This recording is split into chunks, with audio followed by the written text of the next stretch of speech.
Habakkuk, chapter 1. The burden which Habakkuk the prophet did see. O Lord, how long shall I cry, and thou wilt not hear? Even cry out unto thee of violence, and thou wilt not save.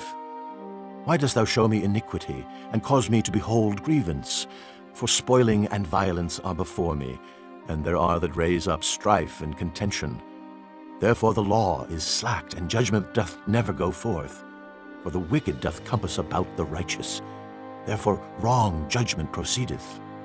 Behold ye among the heathen, and regard, and wonder marvelously.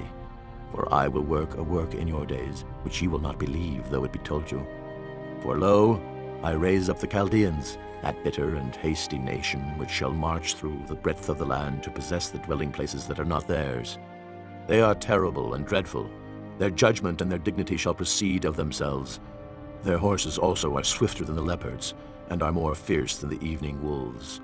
And their horsemen shall spread themselves, and their horsemen shall come from far. They shall fly as the eagle that hasteth to eat. They shall come all for violence. Their faces shall sup up as the east wind, and they shall gather the captivity as the sand. And they shall scoff at the kings, and the princes shall be a scorn unto them. They shall deride every stronghold, for they shall heap dust and take it. Then shall his mind change, and he shall pass over and offend, imputing this his power unto his God. Art thou not from everlasting, O Lord my God, mine Holy One? We shall not die. O Lord, thou hast ordained them for judgment, and, O mighty God, thou hast established them for correction. Thou art of purer eyes than to behold evil, and canst not look on iniquity. Wherefore lookest thou upon them that deal treacherously, and holdest thy tongue, when the wicked devoureth the man that is more righteous than he? And makest men as the fishes of the sea, as the creeping things that have no ruler over them. They take up all of them with the angle. They catch them in their net, and gather them in their drag. Therefore they rejoice and are glad. Therefore they sacrifice unto their net, and burn incense unto their drag, because by them their portion is fat, and their meat plenteous. Shall they therefore empty their net, and not spare continually to slay the nations? Chapter 2. I will stand upon my watch, and set me upon the tower, and will watch to see what he will say unto me, and what I shall answer when I am reproved. And the Lord answered me, and said, Write the vision, and make it plain upon tables, that he may run that readeth it.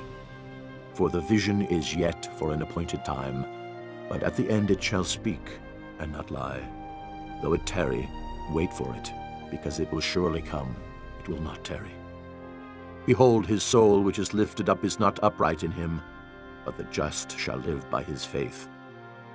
Yea, also because he transgresseth by wine, he is a proud man, neither keepeth at home, who enlargeth his desire as hell, and is as death, and cannot be satisfied, but gathereth unto him all nations, and heapeth unto him all people. Shall not all these take up a parable against him, and a taunting proverb against him, and say, Woe to him that increaseth that which is not his! How long? And to him that ladeth himself with thick clay. Shall they not rise up suddenly that shall bite thee, and awake that shall vex thee, and thou shalt be for booties unto them? Because thou hast spoiled many nations, all the remnant of the people shall spoil thee, because of men's blood, and for the violence of the land, of the city, and of all that dwell therein. Woe to him that coveteth an evil covetousness to his house, that he may set his nest on high, that he may be delivered from the power of evil. Thou hast consulted shame to thy house by cutting off many people, and hast sinned against thy soul. For the stone shall cry out of the wall, and the beam out of the timber shall answer it.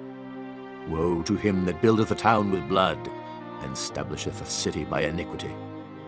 Behold, is it not of the Lord of hosts? The people shall labor in the very fire, and the people shall weary themselves for very vanity. For the earth shall be filled with the knowledge of the glory of the Lord, as the waters cover the sea. Woe unto him that giveth his neighbor drink, that puttest thy bottle to him, and makest him drunken also, that thou mayest look on their nakedness. Thou art filled with shame for glory. Drink thou also, and let thy foreskin be uncovered. The cup of the Lord's right hand shall be turned unto thee, and shameful spewing shall be on thy glory.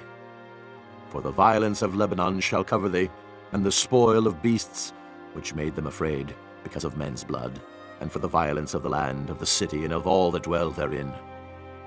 What profiteth the graven image that the maker thereof hath graven it? The molten image, and a teacher of lies, that the maker of his work trusteth therein to make dumb idols? Woe unto him that saith to the wood, Awake! To the dumb stone, Arise, it shall teach. Behold, it is laid over with gold and silver, and there is no breath at all in the midst of it. But the Lord is in his holy temple. Let all the earth keep silence before him. Chapter 3. A prayer of Habakkuk, the prophet, upon Shigionoth. O Lord, I have heard thy speech and was afraid. O Lord, revive thy work in the midst of the years. In the midst of the years make known. In wrath remember mercy.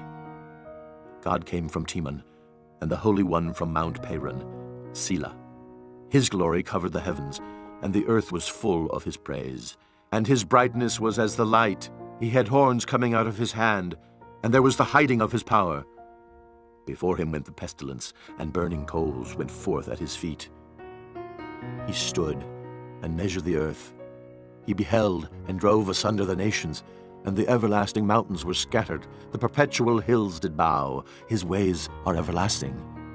I saw the tents of Cushan in affliction, and the curtains of the land of Midian did tremble.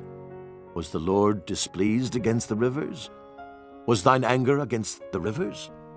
Was thy wrath against the sea, that thou didst ride upon thine horses and thy chariots of salvation? Thy bow was made quite naked, according to the oaths of the tribes, even thy word.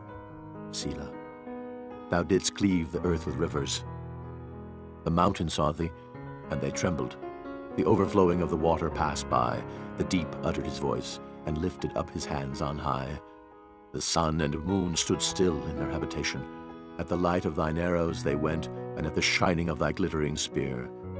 Thou didst march through the land in indignation. Thou didst thresh the heathen in anger. Thou wentest forth for the salvation of thy people, even for salvation with thine anointed. Thou woundedst the head out of the house of the wicked by discovering the foundation unto the neck. Selah. Thou didst strike through with his staves the head of his villages. They came out as a whirlwind to scatter me. Their rejoicing was as to devour the poor secretly. Thou didst walk through the sea with thine horses, through the heap of great waters. And I heard my belly trembled. My lips quivered at the voice. Rottenness entered into my bones, and I trembled in myself that I might rest in the day of trouble. When he cometh up unto the people, he will invade them with his troops. Although the fig tree shall not blossom, neither shall fruit be in the vines, the labor of the olive shall fail, and the field shall yield no meat. The flock shall be cut off from the fold, and there shall be no herd in the stalls. Yet I will rejoice in the Lord. I will joy in the God of my salvation. The Lord God is my strength, and he will make my feet like hinds' feet, and he will make me to walk upon mine high places, to the chief singer on my stringed instruments.